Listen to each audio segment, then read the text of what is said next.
Just a second. हाँ ठीक है.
हाँ हाँ ओके.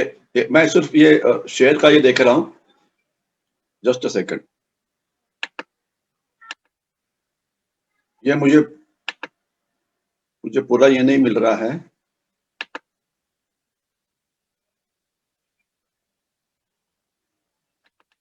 नहीं वो तो हो गया, सब बाकी सब हो गया है. सिर्फ मुझे मेरा प्रेजेंटेशन नजर आ रहा है अभी आपको? अच्छा ओके, फिर मैं ये शुरू कर देता हूँ क्योंकि मुझे समझ में नहीं आ रहा था कि हो रहा है कि नहीं है. ठीक है.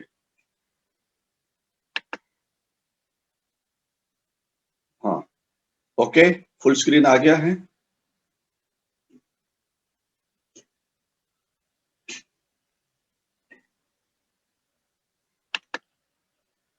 ओके ठीक है. एक बार ऑडियो वीडियो ओके कर देना. ओके ठीक है. हाँ चलो. ओके धन्यवाद. जय हिंद. मी brigadier Hemant Mahajan Facebook live मध्ये आपलं स्वागत करतो. आजचा जो आपला विषय आहे तो आपल्याला पॉवर पॉइंट मध्ये दिसत आहे. छत्रपती शिवाजी महाराज मराठ्यांचा गौरवशाली इतिहास गनिमी कावा हा हा आज सुद्धा देशाला कसा सुरक्षित ठेवतो याविषयी आपण बोलणार आहोत. आज आपला भाग 2 आहे. भाग 1 आपण 2 दिवसापूर्वी केला होता आणि त्यामध्ये छत्रपती शिवाजी महाराजांनी काय केलं याविषयी आपण अनेक गोष्टी शेअर केल्या होत्या. मी एकदा त्याला पुन्हा एकदा दाखवण्याचा प्रयत्न करतो. छत्रपतींचं जे साम्राज्य जे स्वराज्य होतं हे सह्याद्रीच्या डोंगरावरती होतं आणि याच्याशिवाय त्यांनी समुद्रकिनारी सुद्धा आपले काही किल्ले तयार केलेले होते आणि त्यांचा जो इतिहास होता त्या इतिहासामध्ये सर्वात महत्वाचं काही असेल तर तो म्हणजे त्यांचा गनिमी कावा. गनिमी कावा नावाचा त्यांचा जो एक कावा होता, एक युद्धतंत्र होतं. तर तो एक असा भाग होता की अशी ती एक युद्धकला होती की ज्यामुळे त्यांनी त्यावेळच्या मोगलांना हरवलं, आदिलशहांना हरवलं, कुतुबशाहीला हरवलं. आणि गनिमी कावा म्हणजे थोडक्यात काय होतं तर गनिमी कावा म्हणजे छोट्या टोळ्यांमध्ये छत्रपतींचे सैनिक म्हणजे मावळे हे शत्रूवरती हल्ला करायचे. त्यांच्या छावण्यांवरती, त्यांच्या कॉन्व्हॉयज वरती, त्यांच्या रस्त्यावरती आणि त्यांना आजूबाजूच्या नागरिकांची मदतही असायची. आणि यामुळे शत्रूला काही कळायच्या आतच तो हल्ला व्हायचा आणि हल्ला झाला की हे सगळे मावळे पुन्हा गायब व्हायचे. तर त्याच्यामुळे नेमकं काय होतं हे शत्रूला कधीच कळत नव्हतं. आणि याच्यावरती कौटिल्य जे आपले एक युद्धशास्त्रज्ञ होते त्यांनी खूप काही काही लिहिलेलं आहे. परंतु 2000 वर्षानंतर युद्धकलेवरती एक जे पुस्तक लिहिलं गेलं ते रामचंद्र अमात्य यांनी लिहिलेलं आहे, ज्यामध्ये याच्याविषयी पुष्कळची माहिती आहे. आपण मागच्या वेळेला बोललो होतो की सह्याद्री जी युद्धभूमी होती ती कशी होती. डोंगराळ होती, नदी नाले होते, तिथे जंगलं होती. आणि आपण छत्रपती शिवाजी महाराजांचे थोडेसे डावपेच आपण त्याच्याविषयी थोडं बोललो होतो. मोगलांचे जे डावपेच होते त्याच्याविषयी बोललो होतो. शिवाजी महाराजांकडे असलेली शस्त्र त्यांच्याविषयी आपण बोललो होतो. थोडस आपण त्यांच्या युद्ध नेतृत्वाविषयी बोललो होतो. आणि हे पण मी सांगण्याचा प्रयत्न केला की यामधल्या अनेक गोष्टी आज भारतीय सैन्य सुद्धा वापरतं. उदाहरणार्थ टायगर हिलवरती जो हल्ला केला आपण 1999 साली, त्या हल्ल्याची तुलना आपल्याला तानाजी मालुसरेंनी ज्या कोंढाण्याच्या किल्ल्यावरती केली त्याच्यावरती ती आपल्याला त्याविषयी आपल्याला करता येईल. कारण तो एक तशाच प्रकारचा एक तो हल्ला होता आणि कोंढाण्यावरचा हल्ला आणि टायगर हिलवरचा हल्ला यामध्ये पुष्कळ साम्य होतं. छत्रपती शिवाजी महाराज हे एक अतिशय युद्धकलेला जाणणारं असं लष्करी नेतृत्व होतं. ते प्रतिभावंत होते. त्यांनी खूप मेहनत घेतली होती आणि अनेक वेळा असा वाद होतो की युद्धकला जी आहे ते एक कला म्हणजे आर्ट आहे की सायन्स आहे म्हणजे विज्ञान आहे. छत्रपतींकडे ती आर्ट होती, परंतु त्यांनी आपल्या अनेकांना आपल्या अनुयायांना अतिशय चांगल्या पद्धतीने त्यांना तयार केलेलं होतं आणि त्यांनी अनेक असे गुण त्याच्यामध्ये आपल्या मावळ्यांकडे पोहोचवले होते. त्यात धाडस म्हणा, चिकाटी म्हणा, कॉन्सन्ट्रेशन म्हणा, सरप्राईज म्हणा, फ्लेक्सिबिलिटी म्हणा, हे अनेक युद्धकलेचे जे डावपेच असतात ते आपल्या सैनिकांना ते शिकवत होते.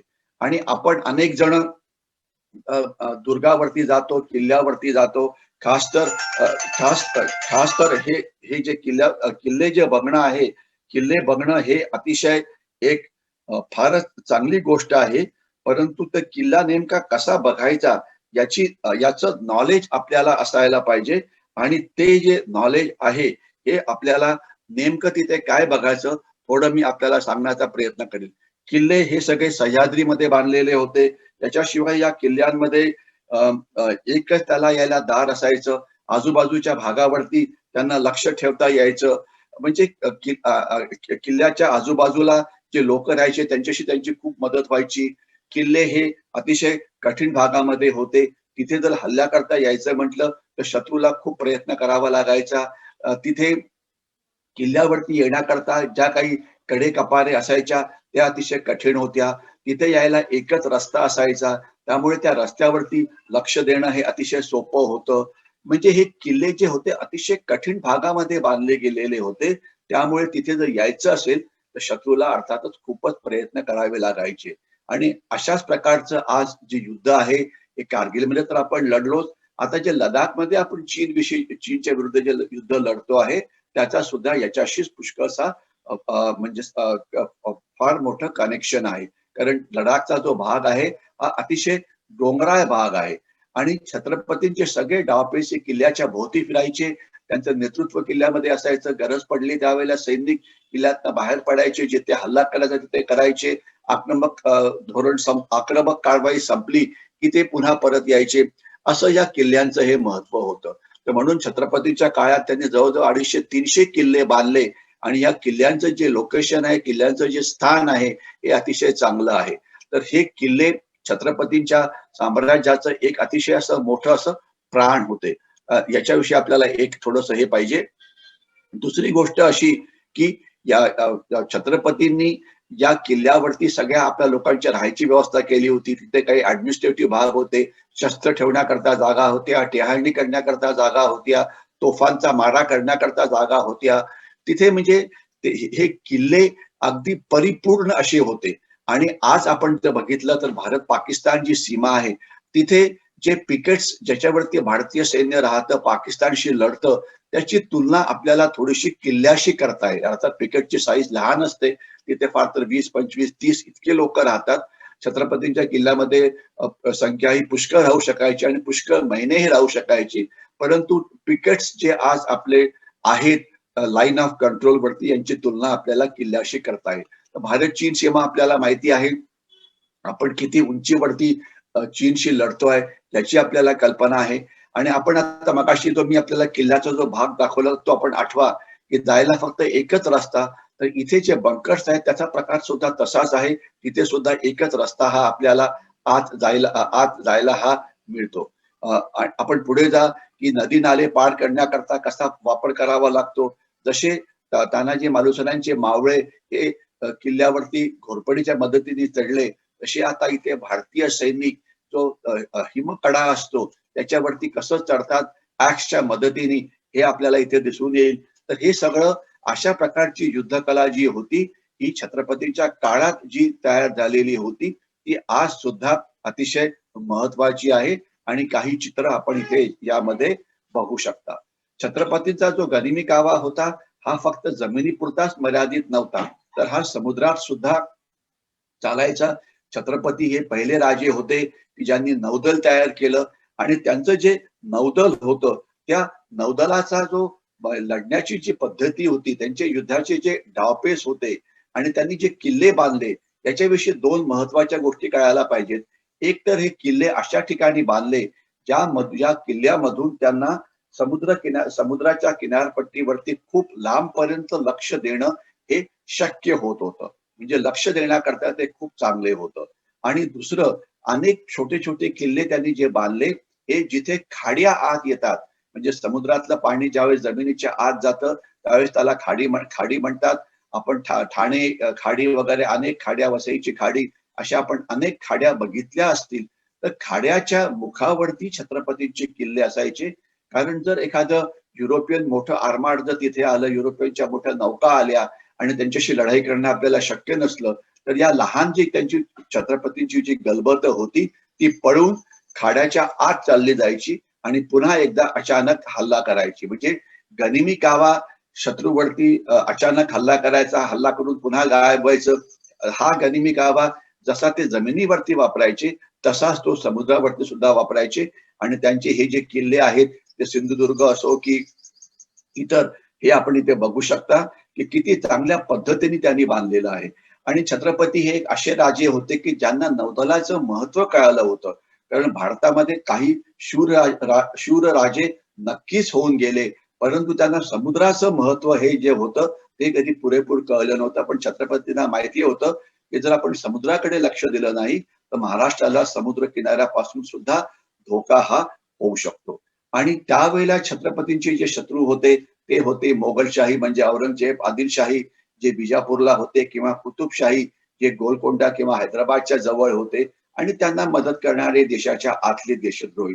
आणि आज आपले शत्रू आहेत, पाकिस्तान आहे, चीन आहेत, दहशतवादी आहेत, माओवादी आहेत, बांगलादेशी आहेत, आणि त्यांना मदत करणारे देशाच्या आतले अनेक देशद्रोही आहेत. हे जे किल्ले होते यांचं रक्षण करायची पद्धत कशी होती? किल्ल्याच्या जवळ तटबंदी असायची, किल्ल्याच्या जवळ लक्ष ठेवण्याकरता जागा असायच्या, तिच्या तिथे मनोरे असायचे. किल्ल्याच्या भोवती कोणी आत येऊ नये म्हणून मोठे खंदक असायचे. तिथे एकच रस्ता असायचा, आत एक बाले किल्ला असायचा. किल्ल्याला चारी बाजूनी वेढा घालणं हे अतिशय कठीण होतं. किल्ल्यावरती हल्ल्याची पद्धत ही अतिशय कठीण होती. आणि मोगल काय करायचे की पहिले तोफांचा वापर करायचे, तटबंदीवरती खिंडार पाडायचे आणि नंतर मग हल्ला करण्याचा प्रयत्न करायचे, किंवा अनेक वेळा जो किल्लेदार असायचा त्याला फितूर करून किल्ला जिंकायचे. तर छत्रपतींनी अशा सगळ्या आक्रमक कारवायाचा वापर इथे केलेला होता. आपण थोडस औरंगजेबाच्या सैन्याविषयी बोलू. औरंगजेबाचं सैन्य हे खूप मोठं होतं. ते एखादं शहर जसं हलतं तसं ते हलणारं शहर होतं. त्यांच्या सैन्याबरोबर त्यांची कुटुंब असायची, त्यांचे बाजार गुणगे असायचे.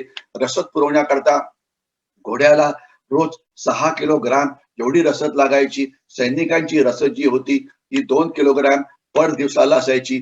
तोफखान्याकरता हत्ती आणि घोडे आणि उंट यांचा वापर केला जायचा. नदी नाले पार करायला त्यांना खूप वेळ लागायचा. आणि असं मानलं जायचं की हे जे सैन्य होतं दिवसाला 30 किलोमीटर जेवढं अंतर पार करायचं. त्यानंतर ते रात्री मुक्कामाला तिथे थांबायचं. आणि ज्या वेळेला ते मुक्कामाला थांबायचे तर त्यावेळेला त्यांच्यावरती जे छत्रपतींचे जे सैन्य असायचं ते हल्ले करायचं आणि त्या गनिमी काव्याने. आणि आठवड्यातनं 2 दिवस हे मुक्कामाचे दिवस असायचे. मी त्याला सुट्टी ज्याला म्हणतात तसे ते असायचे. कारण त्या सैनिकांना विश्रांतीची गरज असते. लढाईचे दिवस कुठला, वेळ कुठला, याचा संबंध ज्योतिष्य शास्त्राशी खूप होता. म्हणजे हल्ला केव्हा करायचा, आजकाल तसं होत नाही. आजकाल हल्ले सगळे रात्रीच्या वेळेला केले जातात. आणि दुसरं असं होतं की तिथे जमिनीवरती आधिपत्य ठेवण्याकरता फक्त किल्ल्यांचाच वापर केला जायचा. त्यामुळे जरी एखादा किल्ला जिंकला तरी त्याच्या आजूबाजूच्या सगळी जमीन तुमच्या ताब्याखाली असायची असं नव्हतं. आणि जी त्यांचं जे कम्युनिकेशन असायचं हे घोडे किंवा पत्रव्यवहाराच्या मदतीने चालायचं. तर त्यांची ही जी पद्धती होती. आणि युद्धाचे डावपेच आपण जर मोगलांचा इतिहास बघितला तर आपल्याला दिसतं की ते सेंट्रल इंडियातनं आले होते. मग ते तैमूरलंग असो की चंगीज खान असो की नादिर शाह असो की अहमद शहा अब्दाली असो, त्यांचा घोडेस्वारांवरती खूपच जास्त भरोसा होता. परंतु मोगलाचं सैन्य जसं तयार झालं दिल्लीला, त्यानंतर त्यांनी हे डावपेच सोडले आणि त्यांनी युद्धाच्या वेळेला 2 किंवा 3 फळ्या तयार करायला सुरुवात केली. पहिल्या फळीमध्ये त्यांचा तोफखाना असायचा. पहिला फळीत तोफखाना असायचा, दुसऱ्या फळीमध्ये त्यांचं पायदळ असायचं, तिसऱ्या फळीमध्ये त्यांचं मुख्य सैन्य असायचं आणि त्यांचे जे घोडेस्वार असायचे हे शत्रूवरती आजूबाजूनी हल्ला करायचे. मग एकदम क्लोज क्वार्टर बॅटल म्हणजे हातभाईची लढाई व्हायची आणि मग कुठलं तरी सैन्य जिंकायचं किंवा हरायचं. आणि छत्रपतींचं जे इंटेलिजन्स म्हणजे जे गुप्तहेर खातं होतं, त्याला खुफिया निवास निवास म्हणायचं किंवा जासूस म्हणायचं, हे खूपच चांगलं होतं. आणि मोगलांकडे म्हणजे नेव्ही म्हणजे नौदल नावाचा प्रकार नव्हता. त्यामुळे जे पायरसी असायची, जे समुद्र चाची असायचे त्यांच्यापासून त्यांना खूप त्रास व्हायचा आणि त्यांचा थोडाफार जो सिद्धी वगैरे जे जंजिराच्या किल्ल्यापाशी होते, थोडाफार त्यांच्याशी संबंध होता. परंतु मोगलांकडे नेव्ही नावाचा प्रकार त्यावेळेला नव्हता. आणि मोगल हे त्यावेळेचं सर्वात असं सामर्थ्यवान सैन्य होतं.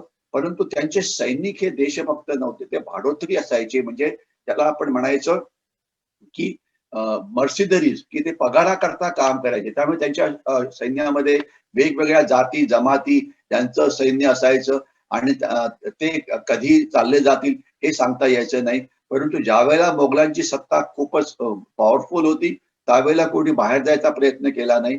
परंतु जसं मोगलांची सत्ता कमी-कमी व्हायला लागली, तर अनेकांनी आपल्या जागा सोडून ते दुसऱ्या कुठल्या ठिकाणी चालले गेले. आणि त्यांचं त्या सैन्याचा मुख्य प्रॉब्लेम काय होता, की ते अतिशय आळशी होते.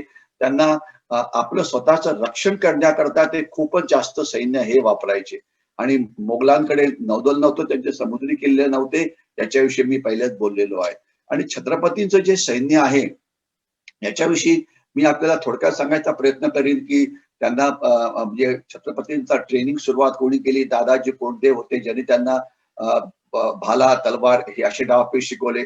त्यानंतर त्यांचे वडील होते. त्यानंतर अनेक जण होते, त्यांच्याकडनं छत्रपती शिकले. कारण युद्धाचे डावपेच एक असतात इंडिव्हिज्युअल लेव्हलला, एक असतं आपलं सैन्याचा वापर कसा कुठे करायचा. त्यांच्या जीवनावरती त्यांची आई जी होती, जिजामाता, त्यांचा खूपच मोठा म्हणजे वाटा होता. आणि एक त्यांचं गोष्ट अशी की त्यांना शिकवण्याकरता जे त्यांचे अनेक असे अनुयायी होते, त्यांच्याकडनं सुद्धा ते शिकले होते.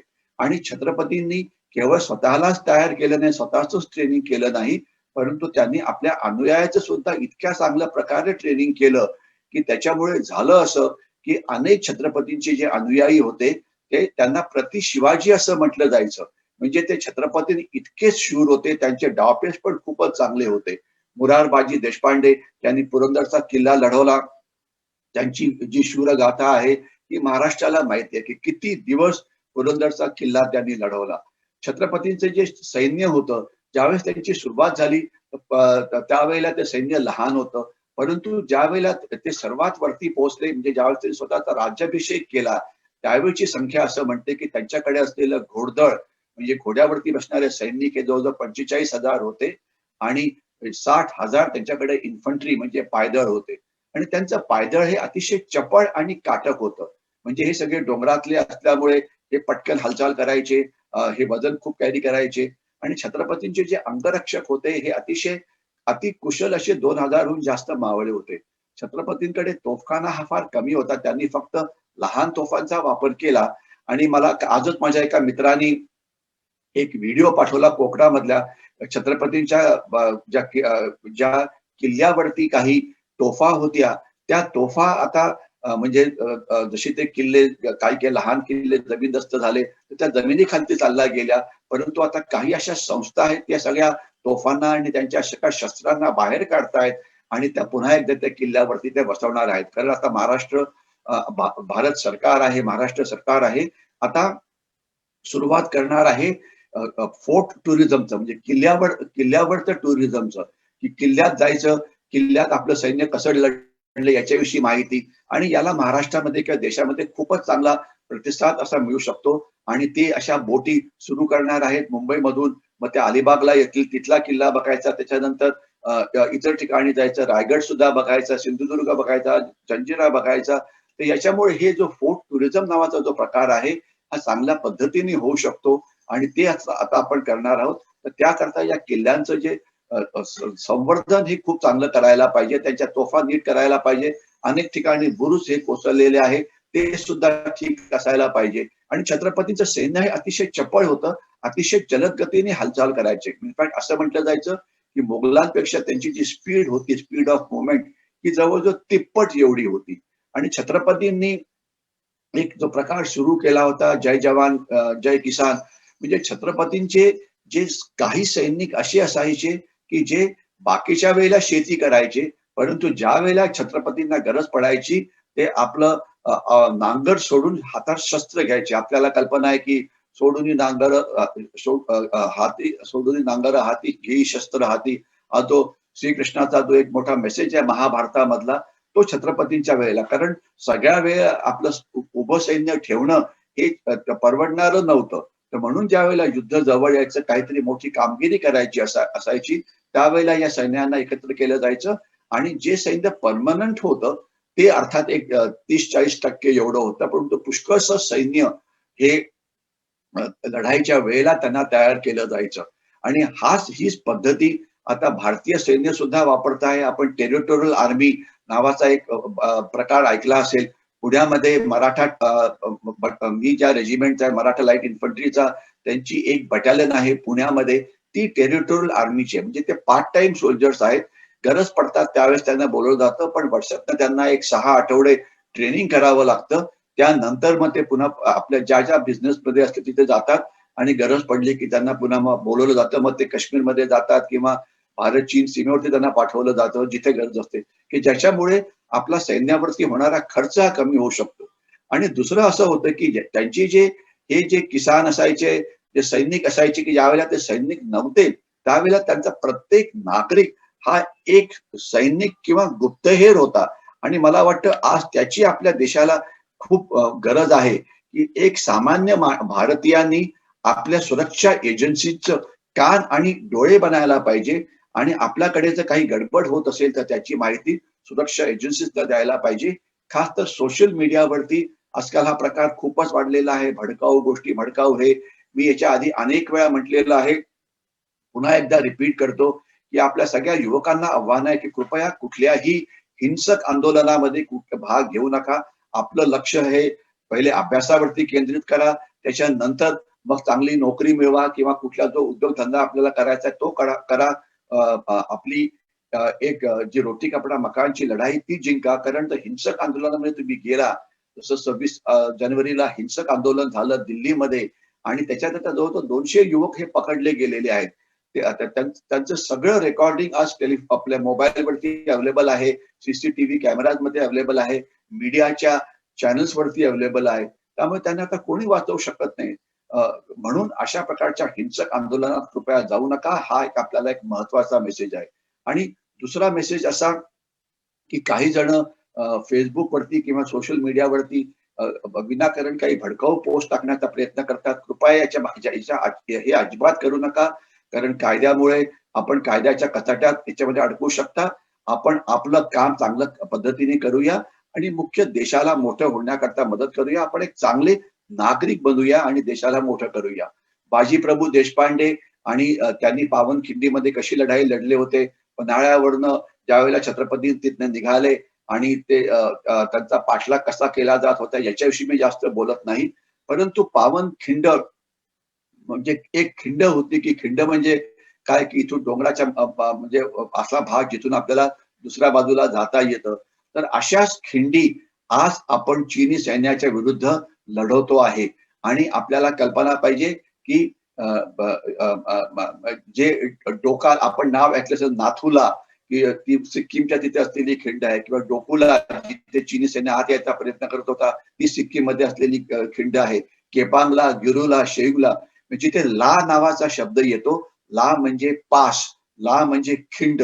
तर या खिंडीवरती भारतीय सैन्याने आपल्याला अनेक ठिकाणी तैनात केलं आहे.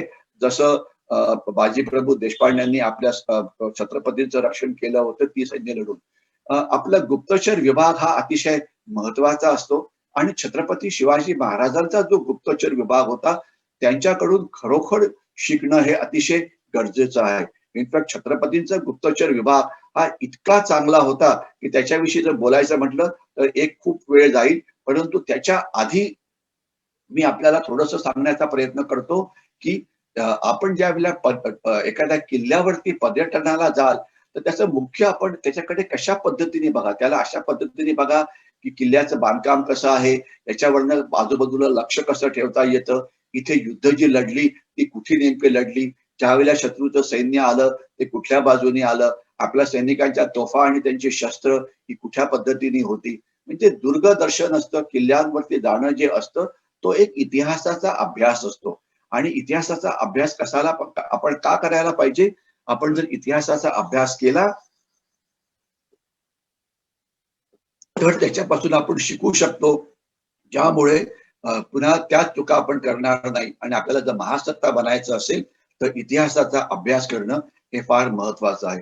थोडा वेळ मी छत्रपतींच्या गुप्तहेर खात्याविषयी बोलतो. त्यांचे प्रमुख होते बहिर्जी जाधव किंवा त्यांना बहिर्जी नाईक सुद्धा म्हटलं जायचं. अफजल खानचा जो हल्ला केला होता त्यात त्यांनी अफजल खानवरती खूप पाळत ठेवली होती. हा कुठे जातो त्याला पूर्णपणे बघितलं, तो केवढा उंच आहे, त्याच्यावरती जर हल्ला करायचा म्हटला, स्वतः छत्रपती त्याला बघायला गुप्तहेराचा ड्रेस घालून गेलेले होते. ज्यावेळेस सुरतेवरती हल्ला झाला त्यावेळेस सुद्धा त्यांना गुप्तहेरांकडनं खूप चांगली माहिती मिळाली होती. म्हणजे छत्रपती आणि गुप्तहेर खातं हे एक अतिशय चांगलं समीकरण होतं आणि त्यांच्या यशामध्ये त्यांचे जे गुप्तहेर होते ज्यांचं म्हणजे यांचं कॉन्ट्रीब्युशन हे खूपच चांगलं होतं. छत्रपतींचं जे नौदल होतं त्याच्याविषयी थोडक्यातच त्यांच्याकडे गलबत होती, त्यांच्याकडे गुरब नावाचं जहाज होती, त्यांच्याकडे जवळजवळ 100हून जास्त लढाऊ जहाज होती. कल्पना करा त्या शतकामध्ये त्यांच्याकडे पहिले कुठलंही जहाज नव्हतं. त्यांनी 100 जहाजाचं एक नौदल तयार केलं होतं. त्यांची जी गलबत होती तिथे 25 ते 30 कर्मचारी म्हणजे नौसैनिक असायचे आणि गुरब जे थोडंसं जास्त मोठं जहाज होतं तिथे 150 ते 300 इतके नौसैनिक असायचे आणि अर्थातच त्यांनी या नौसैनिकांमध्ये जे किनारपट्टीवरती राहणारे जे कोळी बांधव आहेत आणि इतर आहेत त्यांचा वापर खूप केला होता कारण त्यांना समुद्रात कसं नॅव्हिगेशन करायचं, समुद्रात कसं जायचं याची खूप चांगली माहिती होती. आणि आज सुद्धा आपण अनेक वेळा म्हणतो की आपण जे आता सागरी सुरक्षेकरता पोलीस वगैरे पोलिसांची ठाणी आहेत, किनारपट्टीवरती पोलीस स्टेशन्स आहेत, तर तिथे जर आपण आपल्या कोळ्यांना तिथे ठेवलं किंवा पोलिसांच्या बोटी चालवण्याकरता कोळ्यांचा जर वापर केला तर त्याचा खूप आपल्याला फायदा होऊ शकेल. कारण समुद्रामध्ये कसं करायचं, खाड्यात कसं जायचं याचं त्याचा खूप चांगलं नॉलेज असतं. तर छत्रपतींनी अशा लोकांचा खूपच चांगला वापर हा केला होता. शिवशाहीर जे बाबासाहेब पुरंदरे आहेत त्यांचं एक फार प्रसिद्ध पत्र आहे. त्यांनी म्हटलं होतं की छत्रपतींच्या नावामध्ये एक अतिशय मोठी प्रेरणा आहे. त्याचं तो जो मंत्र आहे त्याचं नाव आहे शिवाजी. हे जे आहे नुसतं नाव घेतलं तर आपल्या देशासमोर जी सुरक्षेची अनेक आव्हानं आहेत त्याला आपण तोंड देऊ शकतो आणि इतिहास हा गतकाळाचा साक्षीदार आहे आणि भावी काळाचा वाटाडे आहे. हे जास्त महत्वाचं आहे. इतिहास मागे काय घडलं, आपला इतिहास खूप चांगला होता याचा आपल्याला अभिमान आहे. परंतु याचा वापर आपल्याला येणाऱ्या काळामध्ये कसा करता येईल आणि छत्रपतीच्या अंगामध्ये जे असंख्य गुण होते त्याच्यामध्ये आपण काही आपल्या अंगामध्ये आणू शकतो का आणि आपण थोड्याफार प्रमाणामध्ये तरी छत्रपती बनू शकतो का? 5% 10% की देश प्रथम, देशाकरता काहीतरी करायचं. हा जो नकाशा आहे हा आपल्याला छत्रपतींची जी सीमा, स्वराज्याची जी सीमा होती ती दाखवतो. बघा की त्यांनी किती चांगल्या पद्धतीने सगळं हे केलेलं होतं. इथे तुम्हाला कारण या मॅप विषयी बोलायचं म्हटलं तर पुढचे 10 मिनिटं लागतील. परंतु मला वाटतं माझा जो वेळ 20-25 मिनिटाचा असतो तर म्हणून मी थांबायला पाहिजे. तर म्हणून मी आता एक पुढच्या 5 मिनिटात थांबणार आहे. परंतु लक्षात ठेवा की छत्रपतींचे म्हणजे किल्ले जे तुम्हाला दिसताय, छत्रपतीचे नदी नाले, तिथे असलेले जॉग्राफिकल फीचर्स, तिथे असलेला समुद्र किनारा आणि त्यांची वेगवेगळ्या ठिकाणी त्यांनी कसे आपलं राज्य तयार केलं होतं हे सगळं आपल्याला दिसतं. आणि आपण ज्या वेळेला आपला देशाचा इतिहास बघतो त्यावेळेला दिसतं की मराठा आणि छत्रपती सोडल्याच्या शिवाय बाकीच्या ठिकाणी सक्त पराजय झाला. परंतु मराठा आणि मराठा धर्माने 17वे शतक 18वे शतक हे गाजवलं. पानिपतच्या युद्धानंतर सुद्धा मराठे संपले नव्हते. पानिपतच्या युद्धानंतर सुद्धा पुन्हा मराठे साम्राज्य पुन्हा एकदा उभरून आलं. त्याच्यानंतर सुद्धा म्हणजे आपण खूप महापराक्रम गाजवले आणि शेवटी ज्या वेळेला इंग्रजांनी या देशाची सत्ता हासिल केली, तर ज्यावेळेस त्यांनी मराठ्यांना हरवलं, तर त्यावेळेला खरं त्यांचं राज्य आलं. आणि ज्या वेळेला मराठा साम्राज्य होतं पेशवाईच्या वेळेला बाजीप्रभू बाजीराव थोरले बाजीराव पेशवे, बाळाजी विश्वनाथ, त्याच्यानंतर सवाई माधवराव वगैरे वगैरे त्यांचे सरदार होते, शिंदे होते, होळकर होते, गायकवाड होते, भोसले होते, अनेक त्यांचे सरदार आहेत. म्हणजे एक अशी वेळ होती की मराठा जे साम्राज्य होतं केवढं मोठं होतं आपण याच्यामध्ये बघू शकता. अर्थात हा रफ मॅप आहे, परंतु आपल्याला अंदाज करता येईल. एक वेळ होती की मराठा साम्राज्य हे अटके पार पोहोचलं होतं. अटक म्हणजे काय, मी एकदा पुन्हा सांगण्याचा प्रयत्न करतो. त्या देशावरती जे हल्ले झाले हे सगळे खैबर खिंडीतनं झाले. खैबर खिंड ही सध्याचा जो पाकिस्तान आहे त्याच्या ठिकाणी आहे. एक जर रफली जर आपण म्हटलं तर या भागामध्ये कुठेतरी ही सायबर खिंड शकते आणि इथून सगळे हे लोक भारतामध्ये हल्ले करण्याकरता यायचे. तर खैबर खिंडीच्या खालती जो भाग होता तिथे किल्ला बांधला होता, त्याचं नाव होतं अटक. आणि त्याच्या आधी एक नदी होती. तर अटके पार जाऊन मराठ्यांनी तिथे आपलं हे प्रस्थापित केलं होतं, ज्यामुळे जे इन्व्हेडर्स खिंडीतनं यायचे त्यांना तिथून येणं हे खूप कठीण झालं होतं. खरं हा युद्धाचा इतिहास हा अतिशय मोठा आहे.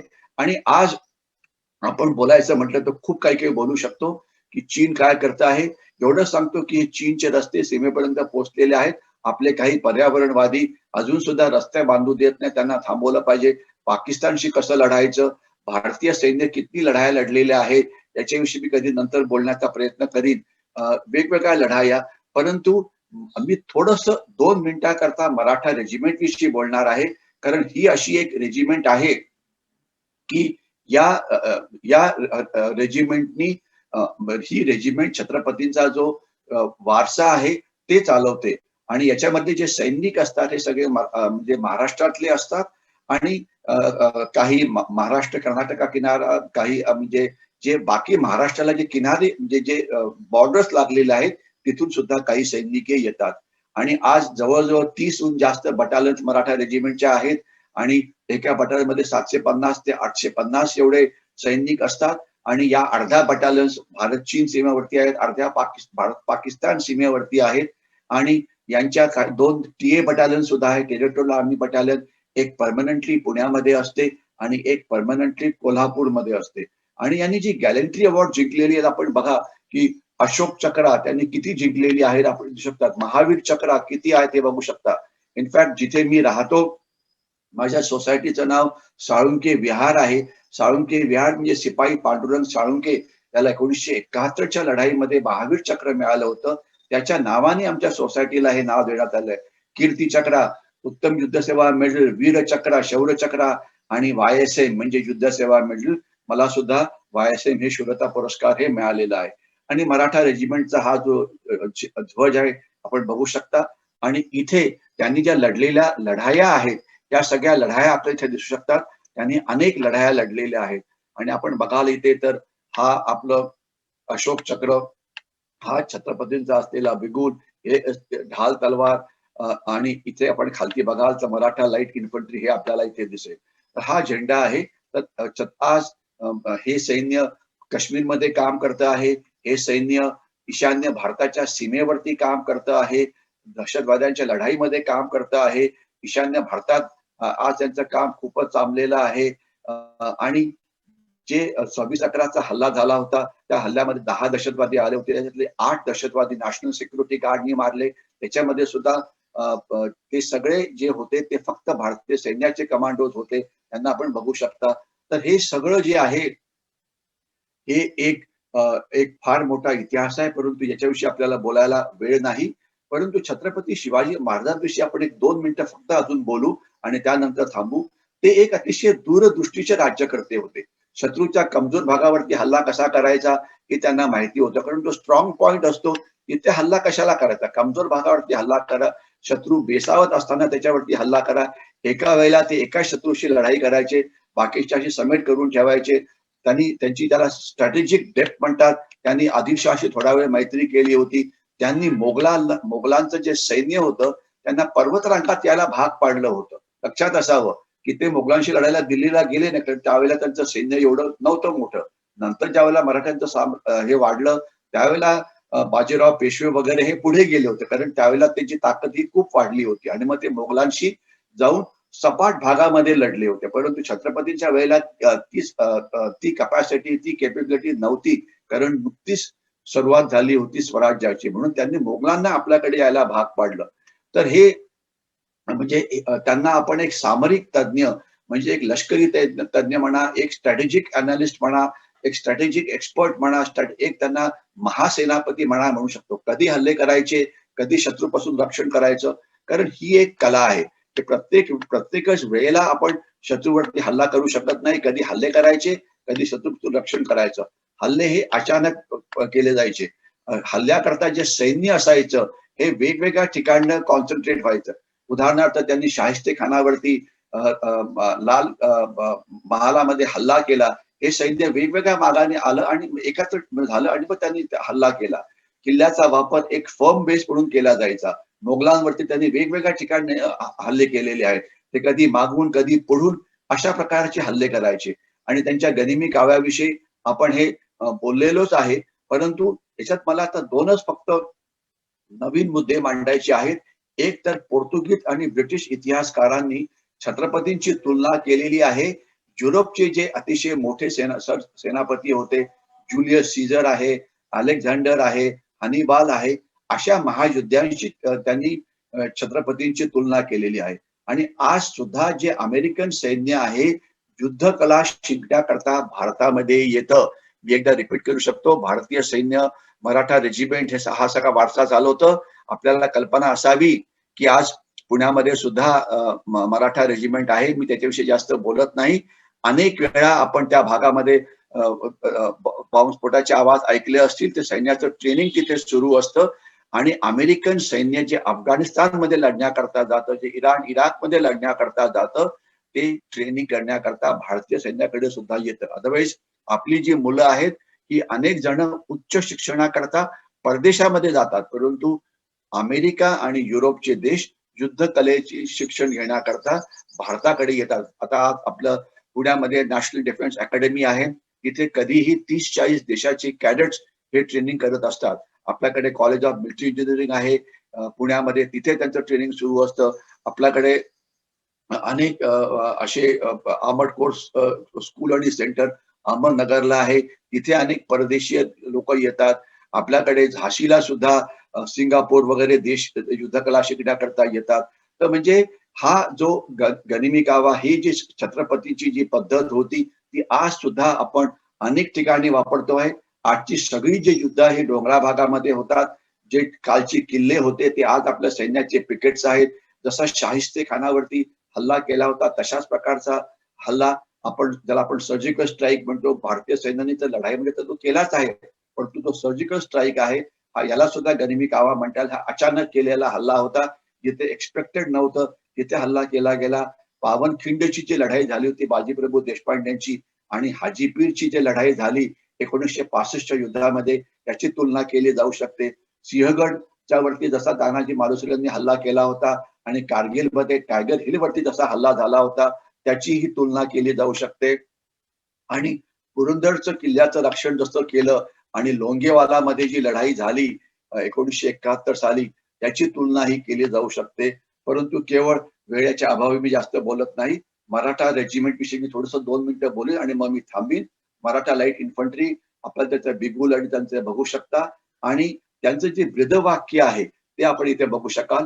ड्युटी, ऑनर आणि करेज, कर्तव्य, मान आणि साहस. आता मी पटापट आपल्याला दाखवण्याचा प्रयत्न करतो की त्यांचं ट्रेनिंग कशा पद्धतीने होतंय. आपण बघू शकाल बेळगावला मराठा लाईट इन्फंट्री रेजिमेंटचं सेंटर आहे, तिथे सगळं हे ट्रेनिंग होतं आणि तिथे आपण खूपच चांगलं करतो. आणि लढाईमध्ये 2 घटक असतात, एक असतं सैनिक आणि दुसरं असतं त्यांचं शस्त्र. पण लढाईमध्ये सर्वात महत्वाचं जे आहे ते आहे सैनिक आणि त्यांचं शौर्य. आणि मराठा रेजिमेंटचं दुसरं जे ब्रीदवाक्य आहे, घेऊ शत्रूवरी झेप वाघापरी. असंच ही ब्रीदवाक्य आज भारतीय सैन्याकरता मराठा रेजिमेंटचा कॅप्टन नवदीप सिंग त्याला अशोक चक्र मिळालं होतं.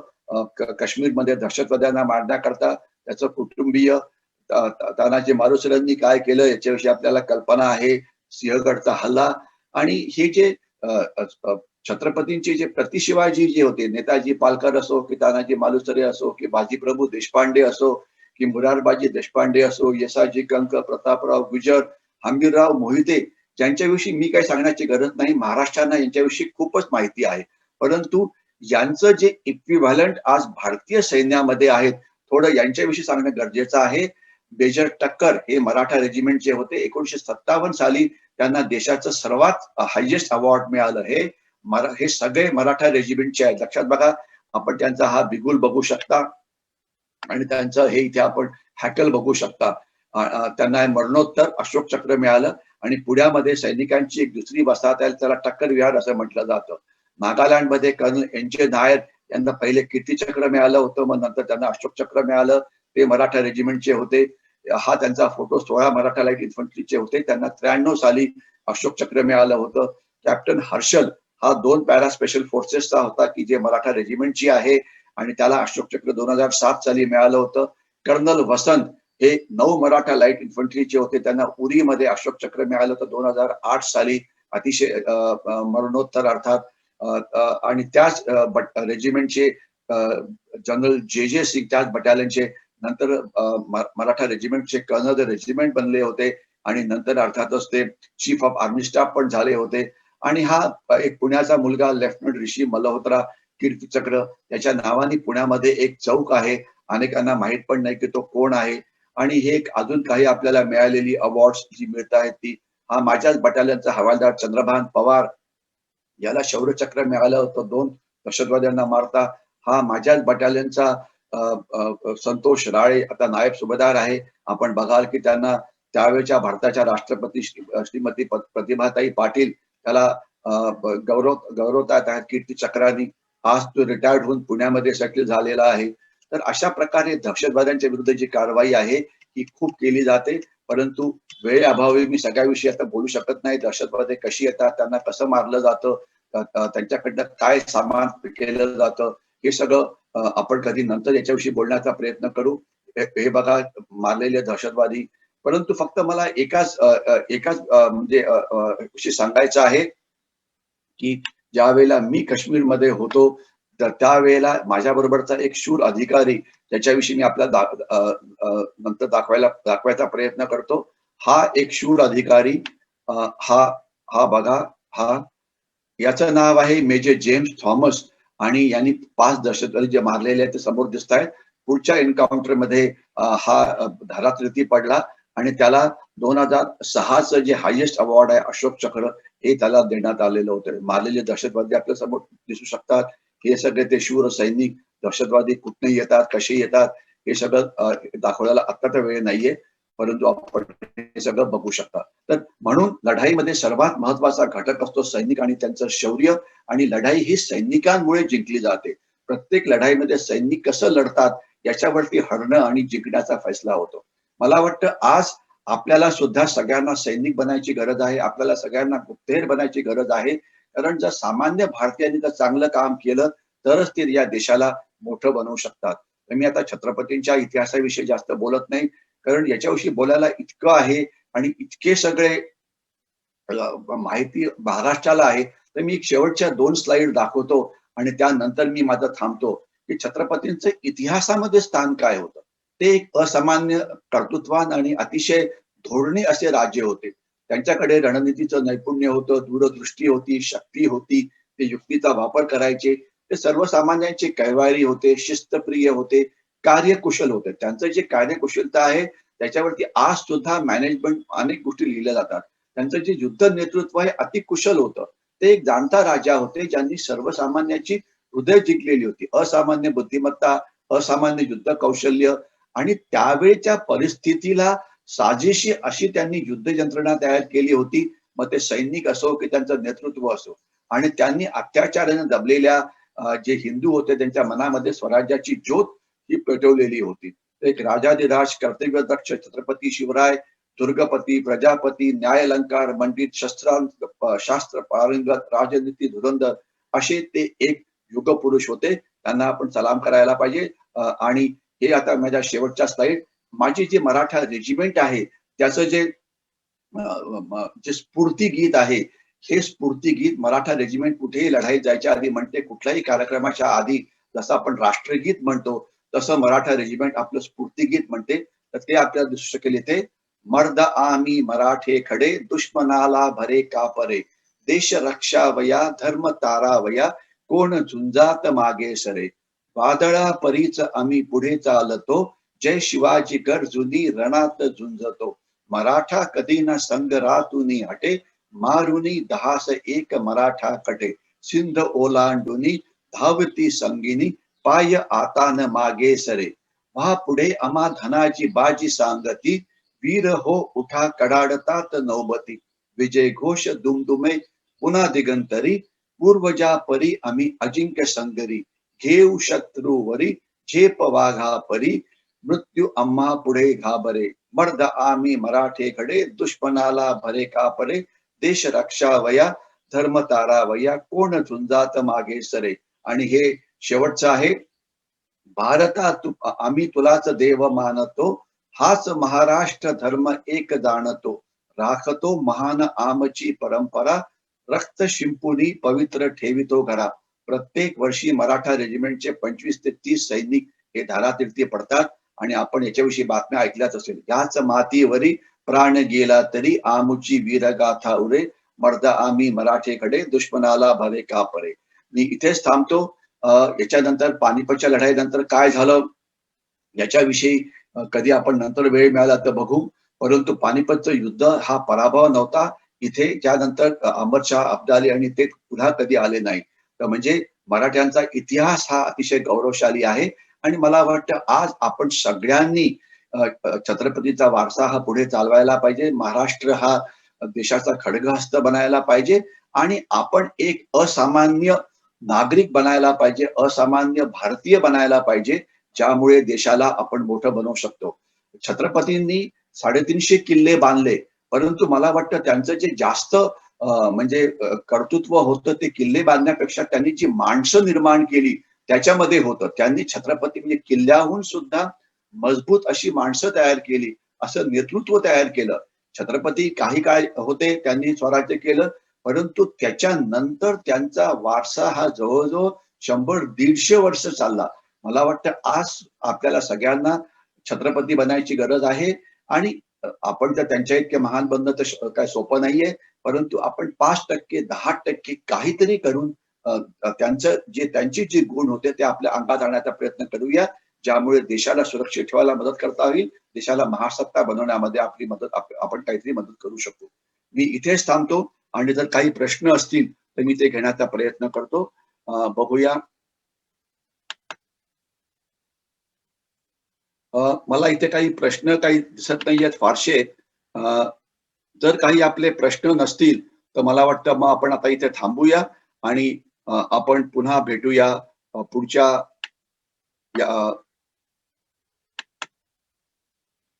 काही प्रश्न आहेत का? नाही, मला वाटतं आपण इथेच थांबूया. पुन्हा आपण भेटूया पुढच्या बुधवारी. तोपर्यंत जय हिंद.